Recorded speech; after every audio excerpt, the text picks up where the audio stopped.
Oh, ho, ho, ho, ho. Yes, how quaint. Even the Premier's nephew is champing at the bit to go to camp. We'll all just have to wait a little longer. Oh, really? Do you really think the kids in Doug Ford's extended family are truly going to be denied the camping experience this summer? David Menzies for Rebel News here in Kettleby, Ontario. Well, folks, in dribs and drabs and in bits and pieces, Ontario is slowly reopening its economy, really on a piecemeal basis. You can go golfing now, thankfully, and soon you'll be able to send Fido and Fluffy to the groomers.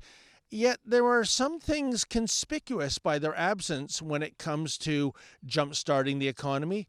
For example, what about sleepover camps like this one here, Kettleby Valley Camp?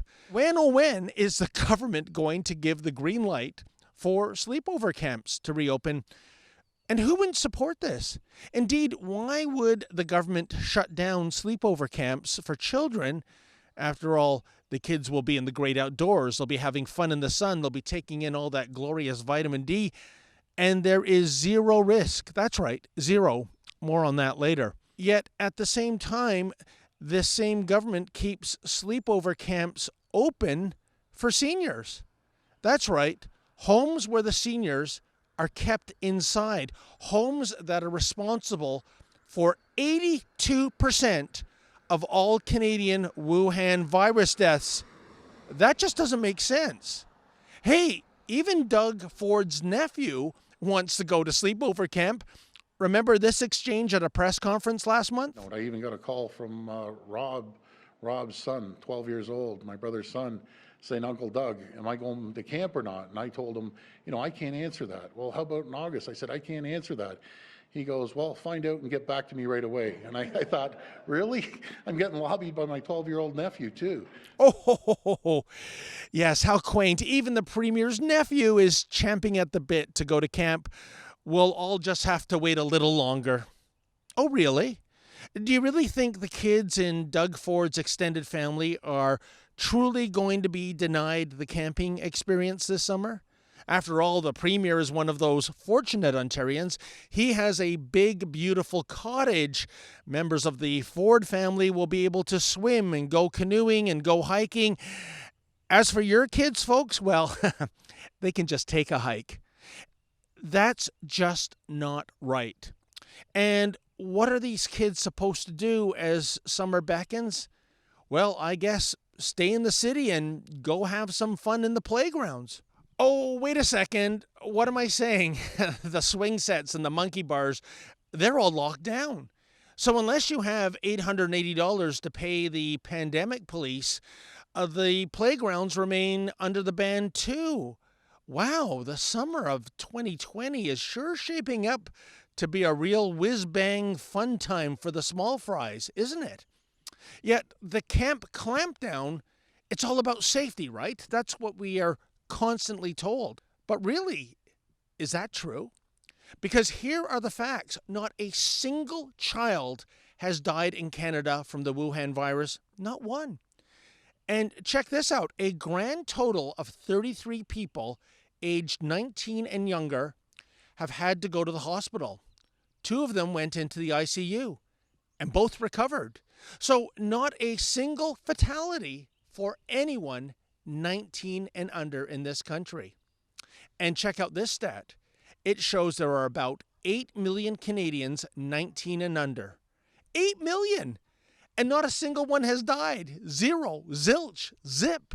So please remind me again why we are shutting down the summer camps, which happen to be outdoorsy and healthy and full of fresh air. In fact, in a study of 312 infection clusters, as in trying to figure out how people actually caught the virus, get a load of this, not a single instance was from casual outdoor contact. Yes, so we've gone really from flatten the curve to flatten the businesses. Speaking of flattening the curve, hey, mission accomplished, wouldn't you say? I mean, look at this stat. In other words, the Wuhan virus hit its peak 1 month ago. The stats haven't been this low since early March. Again, to recap, there is zero health reason to close down the summer camps, and it will possibly destroy a number of these great institutions. It will ruin plans for many families. But my bigger point is this: what's going to happen to those kids come summertime? Bumming around the streets and alleys, not parks and playgrounds, of course. And one of the reasons I love summer camp for our kids is that it's a zero screen time place. There are no cell phones, there's no Netflix, there's no video games. It's all about getting exercise, getting out into the sun, and actually talking to other kids and learning to be human, not just being a pod-dwelling internet user. That's what I hate about this smackdown the most. And seriously, if you're wealthy like Doug Ford or John Tory or Justin Trudeau, you surely have your own version of a summer camp, don't you? Like a glorious private cottage on a lake. So these leaders, they don't need summer camps for their kids. Summer camps are for the great unwashed masses who don't have the coin to afford a recreational property. Well, folks, enough is enough. Will you go to our newest petition? Please visit www.opensummercamp.com. Let's get camps open again. Let's get our kids back to camp. Enough with this one law for thee and one law for me type of governance. That's getting really stale right now. Just because a child is not part of the entitled class, well, that's no reason to deny that child the summer camp experience, especially since the evidence indicates there is no health risk. So please sign our petition, and in the weeks ahead, folks, I will personally deliver it to Premier Doug Ford. Thank you. Folks, is 2020 going to be the year when there is no summer camp for our kids? Well, that's just not right. Please go to our new petition, opensummercamp.com. That's opensummercamp.com. Put your name on that petition, and in the weeks ahead, I promise I will deliver it to Premier Doug Ford himself.